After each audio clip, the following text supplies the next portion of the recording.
Iniimbestigahan na ng Department of Agriculture ang bigas umanong may bukbok na ibinenta sa isang Kadiwa store.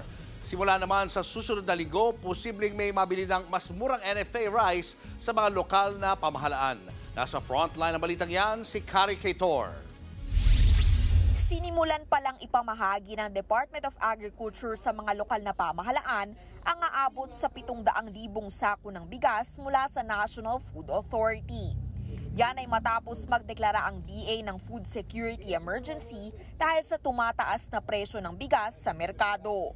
Pero hindi ibig sabihin nito, agad-agad nang mabibili ng publiko ang murang NFA rice. Posibleng sa susunod na linggo na raw dahil may mga aayusin pa ang mga LGU tulad ng logistics.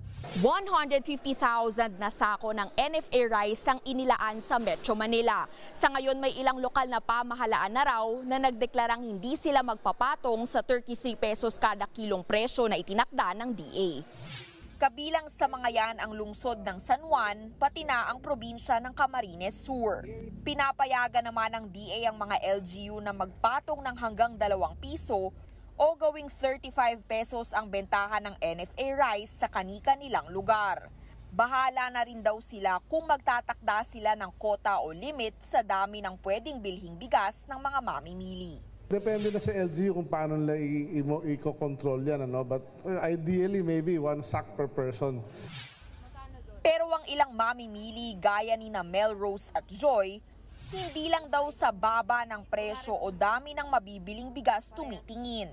Minsan daw nilang sinubukan ng NFA rice pero hindi maganda ang kalidad. Paiba-iba yung lasa at saka yung yung quality niya po. Minsan yung NFA po may amoy, may mura nga kaso hindi mo naman po makakain. Aminado naman ang DA na may mga reklamo sa itinindang bigas na nakitaan umano ng bukbok sa isang Kadiwa stall sa palengke sa Quezon City. Itinanggi ng ahensya na NFA rice ito pero pinaiimbestigahan na raw nila ang issue. Actually, pinahold yung selling nun dahil nung pagbukas nga, may nakitang konti, di ba? But then, hindi nga namin alam, iniimbestigahan bakit tinuloy yung benta when it was actually pinastop yung benta. And definitely, it is an isolated incident. Sinisiguro naman ng DA na bago at maayos ang kalidad ng mga ilalabas na NFA rice.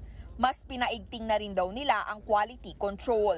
Plano ng ahensya na magpadala rin ng rice experts mula sa NFA para mag-inspeksyon ng mga bigas sa mga kadiwa ng Pangulo Kiosk.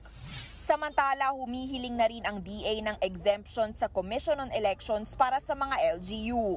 Magsisimula na kasi ang kampanya ng local candidates sa March 28. Kung sakali, pwede silang masampahan ng electioneering sa pagbebenta ng murang bigas. Nagbabalita mula sa Frontline, Kari Kaitor, News 5. Mga kapatid, Julius Babaw po. Iba na ang may alam at may pakialam sa panahon ngayon.